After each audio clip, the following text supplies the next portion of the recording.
那个前方啊，应该收敛不大。前方土地地理 science 發達嘅嘢啦，影響呢個幅度ဒီမှာရှင်းပြပြမှာဖြစ်ပါတယ်။ဒီကတော့ဒီ exam မှာဒီကိုတွေ့တဲ့အခါမှာဒီလိုမျိုးရှင်းပြပြီးတော့သိစုံလို့ပေါ့။နောက်သိစေခြင်းနဲ့ဆိုရဲဒီပုံလေးတစ်ပုံကိုပြင်ပြထားတယ်။အဲ့တော့အရင်ဆုံးဆရာကပထမဦးဆုံးကတော့ဒီကိုဖတ်ပြီးတော့အဖြစ်ကိုဘယ်လိုစဉ်းစားတယ်လဲဆိုရင်အဆုံးရှင်းပြပြီးတယ်။ပြီးရင်နောက်တစ်ပိုင်းအနေနဲ့ကကြတော့ကိုယ်တိုင်ကြီးဒီစာမေးပွဲမှာတကယ်ကိုတွေ့တယ်ဆိုပါစို့အဲ့ဒီအခါမှာသတ်မှတ်ထားတဲ့အချိန်အတွင်းမှာဒီကုန်းကိုဖြည့်ဆို့နိုင်အောင်အတွက်ဘယ်လိုစဉ်းစားမလဲဘယ်လိုရှင်းပြမလဲဆိုပြီးတော့ပုံစံတစ်မျိုးနဲ့ရှင်းပြပေးသွားမှာဖြစ်ပါတယ်အဲ့တော့အခုဒီမှာမိကုန်းလေးကိုကြည့်လိုက်ရအောင်မိကုန်းမှာပုံလေးပါတယ်နောက်ပြီးတဲ့အခါမှာအနောက်မှာဖြည့်ဖို့အတွက်အဖြည့် multiple choice လေးခုပေးထားတာရှိတယ်တော့နော် slide နဲ့အဲ့တော့ဒီမှာမိကုန်းစာလိုက်ပါမယ်အဲ့တော့ကြည့်လိုက်တဲ့အခါမှာပုံလေးကိုကြည့်လိုက်တာနဲ့ဆင်မတို့ကဒါဒီ heat နဲ့ပတ်သက်တဲ့ energy ပေါ့နော် heat energy နဲ့ပတ်သက်တဲ့မိကုန်းဖြစ်မယ်graph ကိုကြည့်လိုက်တဲ့အခါမှာအတန်းထဲမှာရင်းနှီးပြီးသားဖြစ်နေတဲ့အခါကျတော့ဒါဒီreactance နဲ့ product ရဲ့ energy ကို graph နဲ့ပြထားတာဖြစ်တယ်ဒါဖြစ်ရင်ဒါဒီ endothermic reaction နဲ့ exothermic reaction သက်ဆိုင်တဲ့မိကုန်းဖြစ်မယ်ပေါ့ဒါသိရမယ်အဲ့တော့ဒီမှာမိကုန်းကိုဖတ်လိုက်တဲ့အခါမှာ if this reaction in gravity occur in a person hand တော့ဒီတရားရဲ့နော်ဒီပုံကူတရားရဲ့ lab ပေါ့နော်လက်မှာဖြစ်လာတဲ့ reaction ဟာ B gravity ကိုပြောတာ gravity မှာတုံ့ပြန်မှုဖြစ်တယ် would it feel hot or hot တော့ပူသလားအေးသလားဆိုတာကိုဘယ်လိုခံစားရတယ်လဲဆိုတော့ gravity ကိုကြည့်ပြီးတော့ဖြေရမှာဖြစ်တယ်အဲ့တော့ဒီမှာဒီ reaction နဲ့ပတ်သက်တဲ့အကြောင်းအရာကိုသိထားတယ်အဲ့တော့စဉ်းစားလိုက်တဲ့အခါမှာစာမေးပွဲမှာဆိုလို့ရှိရင်ဒီဟာတွေကအတန်းထဲမှာလေ့လာပြီးသားဖြစ်တယ်ဆိုရင်ပုံနဲ့မြင်လိုက်ပြီးဒါဒီ endothermic reaction နဲ့ exothermic reaction တစ်ခုခုပေါ့gravity နဲ့ဆိုတော့ gravity ကိုကြည့်လိုက်တဲ့အခါမှာ reactance မှာရှိနေတဲ့ energy ထက်ကို product ကမြင့်တယ်ဆိုတော့ဆရာမတို့အတန်းထဲမှာ isothermic reaction နဲ့ဒါမှမဟုတ်ကိုလေ့လာထားတဲ့အခါမှာပေါ့နော်endothermic reaction နဲ့ exothermic reaction မှာ reactance မှာရှိနေတဲ့ energy မှာ product တဲ့နည်းနေတယ်သို့မဟုတ် product မှာရလာတဲ့ energy က reactance တဲ့ပို့ပြီးတော့မြင့်တယ်ဒါဆိုရင်အဲ့ဒီအပူပေါ့နော် heat နဲ့ပတ်သက်တဲ့ reaction ကဘာလဲဆိုရင် endothermic reaction ဘာဖြစ်လို့လဲဆိုတော့ endothermic reaction ဆိုတာက surrounding ပတ်ဝန်းကျင်ကအပူတွေကိုသူကစုပ်ယူထားပြီးတော့ဒီ reactance ဖြစ်တာဥပမာရေခဲတုံးအရေးပြောသွားတဲ့ဖြစ်စဉ်ဆိုဒီရေခဲတုံးမှာပတ်ဝန်းကျင်ကသူ့ရဲ့ပတ်ဝန်းကျင်မှာရှိနေတဲ့ heat တွေကိုစုပ်ယူထားဒါကြောင့်မို့အရေးပြောသွားတယ်သူက energy မြင့်တာပို့ပြီးတော့ product ကreactance ပြီးသွားတဲ့အခါမှာရလာတဲ့ product ဒီ energy ပိုများတယ်ဒါဖြစ်ရင်အခုဒီကgraph B ကိုနော်ဖြစ်တာ graph B မှာဖြစ်တာဆိုတဲ့အတွက်ကြောင့်ကျွန်တော်တို့ graph B ဒီဒါ endothermic reaction ဖြစ်တယ်ဆိုတွေးလိုက်ပြီးတဲ့အခါမှာ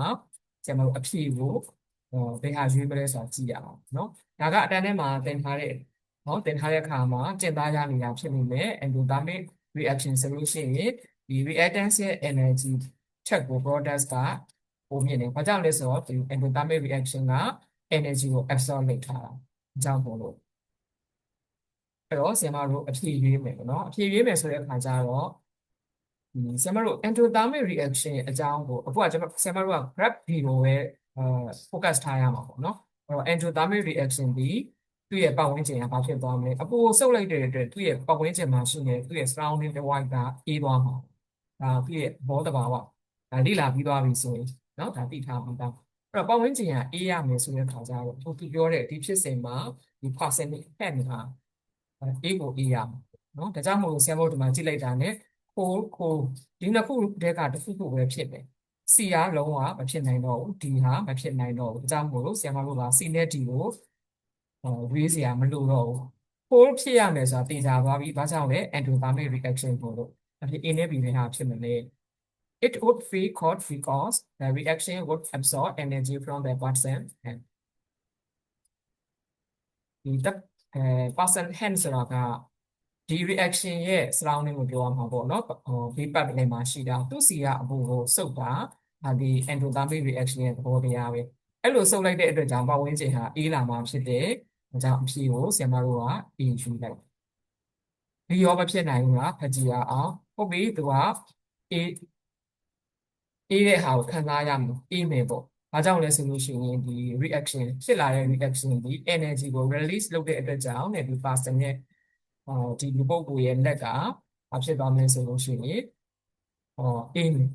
energy ကို release လုပ်လိုက်တယ်ဆိုလို့ရှိရင်သူကကျွန်တော်တို့ exothermic reaction က energy release လုပ်တယ်ဆိုတာအပြင်ကိုထွက်တယ်သူ့ရဲ့ပတ်ဝန်းကျင်မှာရှိနေတဲ့အကုန်လုံးကဘာဖြစ်လဲဆိုပို့ပြီးတော့ပို့ရမှာပေါ့နော် one ဆိုတယ်အဲကြောင့်မို့လို့ဆရာမတို့ဒီ statement ကမမှန်ဘူးအဲ့တော့ပြင်မှန်ကဒီဖြစ်တယ်ဒါကတော့ဆရာမတို့ကသင်ခန်းစာကိုလေ့လာထားမယ်ထဲထဲဝင်ဝင်လေ့လာထားမယ်မြင်လိုက်တာနဲ့သင်ခန်းစာတွေနဲ့သူ့ရဲ့သဘောတရားတွေကိုနောက်ချိတ်ဆက်ပြီးတော့တွေးနိုင်တယ်ပေါ့နော်စဉ်းစားနိုင်တယ်ဆိုအခုလိုချက်ချင်းကျွေးလို့ရတယ်မဟုတ်ဘူးဒီသင်ခန်းစာကိုအခုမှပဲစာပြီးလေ့လာမယ်ဒါမှမဟုတ်လို့ရှိရင်လည်းစာမေးပွဲမှာဘယ်လိုဖြေမလဲပေါ့ဆိုတဲ့အခါမှာနည်းနည်းအချိန်ကြာသွားမယ်ဆိုခါလို့အချိန်မလောက်တာတွေပါဖြစ်တတ်တာပေါ့အဲ့တော့တဖြည်းဖြည်းချင်းစဉ်းစားတဲ့နည်းနဲ့ဆိုဘယ်လိုသွားမလဲဆိုတော့မိဘကိုအဆုံးထိဖတ်တာ if this reaction in gravity occur in a person head what if we got cold or hot မိဘတော့ဒီမှာเนาะအေးမလားပူမလားပေါ့ဒီ gravity ရဲ့ reaction เนาะreaction က gravity မှာဖြစ်နေတာပေါ့ဒါဆိုလို့ရှိရင်အဲ person head ကအေးမလားပူမလား Energy diagram shapes and reaction types. There are two general shapes of potential energy diagram based on whether a reaction is endothermic or exothermic. အဲ့တော့ဘယ်ဟာဖြစ်မလဲမသိဘူးပေါ့နော် endothermic reaction လား exothermic reaction လားဆိုတော့ကိုဒီ graph မှာကြည့်ရမယ် if energy is absorbed during the reaction တကယ်လို့ energy စွမ်းအင်ကိုဒီ reaction မှာစွမ်းအင်ကို absorb လုပ်ထားမယ်စုပ်ထားမယ်ဆိုရင် then it is called an endothermic reaction တော့ဆိုရင်ဒီ energy ကိုစုပ်ယူထားမယ်ဆိုလို့ရှိရင် endothermic reaction ဖြစ်တဲ့ and the potential energy of the products will be greater than the potential energy of the reactants ဒါဆိုလို့ရှိရင်ဒီ products ရဲ့products ရဲ့ energy ဟာ potential energy ပေါ့နော် products ရဲ့ energy ဟာကျွန်တော်တို့ reactants တဲ့ပို့ပြီးတော့များမယ်ဒါဆိုရင် endothermic ဖြစ်မယ်ပေါ့If energy is released during the reaction, then it is called an exothermic reaction. Energy ကို release လုပ်လိုက်တယ်ဆိုလို့ရှိရင်ဒီ reaction မှာ energy ကိုထုတ်လွှတ်လိုက်မယ်အပြင်ကိုပေါ့နော်အဲ့ဒါဆိုရင် exothermic reaction ကိုခေါ်မယ်the potential energy of the products will be less than the potential energy of the reactants အဲ့တော့ဒီ reactants မှာရှိနေတဲ့ energy ထက်ကို products မှာရှိနေတဲ့ energy ဟာအဖြစ်လဲဆိုရင်ပို့ပြီးတော့နည်းမယ်ဒီပုံက exothermic graph A ဒီ exothermic reaction ဖြစ်ပြီးတော့ graph B ဒီ endothermic reaction ဖြစ်တယ်အဲ့တော့ तू က graph A ကိုမပြောထားဘဲနဲ့ graph B မှာဖြစ်တဲ့ reaction ကိုပြောထားတဲ့အတွက်ဆရာမတို့က graph B ကိုကြည့်ရမယ်နော် An example of each of these types of reactions are shown in graph A and graph B အဲ့တော့ဒီမှာနမူနာပေးထားတဲ့ graph A နဲ့ graph B ဆိုတော့အဲ့တော့ဆရာမတို့က graph B ကိုကြည့်ရမှာဖြစ်တယ်အဲ့တော့ graph B ကိုကြည့်လိုက်တဲ့အခါမှာအတက်ဟိုကကြိုတင်ပြီးလေ့လာထားတဲ့ဒီ knowledge ကိုသိထားပြီးပြီဆိုလို့ရှိရင်ဒီစာကဖတ်စရာမလိုဘူးပေါ့နော်အဲ့တော့အခုပြန်ဖတ်ပြီးတော့စဉ်းစားမယ်ဆိုရင်လည်းပြန်ပြီးတော့ apply လုပ်လို့ရတယ်အဲ့ဒါဘာလဲဆိုလို့ရှိရင် products က reactants တဲ့ energy ပို့ပြီးတော့များနေတယ်ဆိုရင်ဒီမှာသူရှင်းပြပေးထားတဲ့ endothermic reaction အဲ့တော့ endothermic reaction ဖြစ်တဲ့အတွက်ဆရာမတို့ graph ဒီ endothermic reaction ဖြစ်တယ်ဒီ graph ကိုကြည့်ပြီးတော့လည်းapply လုပ်လို့ရတယ်အဲ့တော့မှဆရာမတို့ကမေးခွန်းကိုဖြေမှာပေါ့နော်endothermic reaction ရဲ့သဘောတဘာဝကဘယ်လိုလဲဆိုလို့ရှိရင်ဆရာမတို့အပူကိုသူကပတ်ဝန်းကျင်မှာရှိနေတဲ့အပူကိုသူက absorb လုပ်တာ absorb လုပ်တဲ့အတွက်ကြောင့်မို့လို့သူ့ရဲ့ပတ်ဝန်းကျင်ကအေးလာတာပေါ့ဒါကြောင့်မို့လို့ဒီ person hand ကအေးသွားမယ်ဒါကြောင့်မိဘမှာဒီထားတဲ့လေးခုထဲမှာဆိုရင် person hand ကအေးသွားမှာဖြစ်တဲ့အတွက်ဆရာမတို့က A နဲ့ B နဲ့တစ်ခုကိုရွေးရမှာပေါ့နော်ရွေးတော့မယ်ဆိုစဉ်းစားရမယ်အဲ့တော့ A နဲ့ B မှာ absorb လုပ်မှသာလေ energy ကိုစုပ်ယူလိုက်မှသာလေဒီသူ့ရဲ့ surrounding ပတ်ဝန်းကျင်မှာရှိနေတဲ့အရာကအေးသွားမှာဖြစ်တဲ့အတွက်အေးရအဖြစ်မှန်ဖြစ်တယ်ဆိုပြီးတော့ရွေးရမယ်ပေါ့နော်တကယ်ကြီး energy ကို release လုပ်လိုက်တယ်ဆိုရင်သူ့ရဲ့ surrounding ဒီ reaction ရဲ့ပတ်လည်မှာရှိနေတဲ့အရာတွေကဆရာမတို့ဝမ်းမဖြစ်လာမှာပို့ပြီးတော့ပူလာမှာပေါ့နော်ဒါကြောင့်မို့လို့ဒီအချက်ကမှားတယ်ဒါက exothermic reaction ပေါ့နောက် statement ကမှားလဲမှားနေပါတယ်သူက hot ဖြစ်ရမှာပေါ့ဒါမှမဟုတ်လည်း warm ဖြစ်ရတယ်ဒါမျိုးเนาะဒါကြောင့်မို့လို့ဒီဒီခေါ်မှာဆိုရင်အဖြေက A ဖြစ်တယ်အဲ့တော့အဖြေကိုရွေးတဲ့အခါမှာခဏလေးနဲ့အဖြေကိုရွေးတဲ့နည်းရှိတယ်နောက်ဘယ်လိုမှဒီတင်ထားကိုလေ့လာထားတာကိုမေ့နေတယ်ဆိုရင်လည်းဒီခေါ်မှာအခုလိုမျိုးဖတ်ပြီးတော့မှကို apply လုပ်ပြီးတော့ချက်လက်တွေကိုကြည့်မယ်ပြီးရင်အသုံးချပြီးတော့မိကုံးကိုရွေးလို့ရတယ်အဲ့တော့ဒီပုံကိုကြည့်ပြီးတခါတည်းတန်းရွေးလို့ရတယ်လို့မျိုးစာဖတ်ပြီးတော့မှမိကုံးကိုရွေးလို့လည်းရတယ်ကိုယ်တိုင်မိကုံးတွေအများကြီးလေ့ကျင့်ထားမယ်ကိုယ်တိုင်အများကြီးစာတွေလေ့လာထားမယ်ဆိုတာနဲ့မိကုံးကိုမြင်လိုက်တာနဲ့ဒါဒီheat energy နဲ့ပတ်သက်တဲ့เนาะအပူထုတ်တာအပူတွတ်တာအပူစုပ်တာပေါ့လေအဲ့ဒီreaction အကြောင်းကိုပြောတာပဲဆိုတာကိုသိတဲ့အတွက်ပုံကိုကြည့်လိုက်တာနဲ့ဒါဒီ endothermic ဒါဒီ exothermic ဆိုတာကိုဟိုငကိုတွေကသိထားပြီဆိုလို့ရှိရင်စောစောပြောတဲ့လိုမျိုးဖြေကိုချက်ချင်းနဲ့ရွေးယူလို့ရတယ်အဲ့တော့ဖြေတာကမိကုံးကိုချင်းကပ်တာမှာမြန်မြန်ဆန်ဆန်ချင်းကပ်နိုင်တဲ့ရှိတယ်လို့အေးစစ်စစ်ဖတ်ပြီးတော့အဖြေကိုရွေးတာလို့ရှိတယ်အဲ့တော့လေ့လာတဲ့အချိန်မှာအေးစစ်စစ်ဖတ်ပြီးတော့အဖြေကိုရွေးတာကရတယ်စာမေးပွဲမှာဖြေတဲ့ခါကျတော့မြန်မြန်စဉ်းစားရမယ်လို့တော့မဆိုလို့သို့တော့သိထားပြီးသားသင်ခန်းစာနဲ့ချက်ချင်းပေါ့ချက်ချင်းလည်းမြန်မြန်ဆန်ဆန်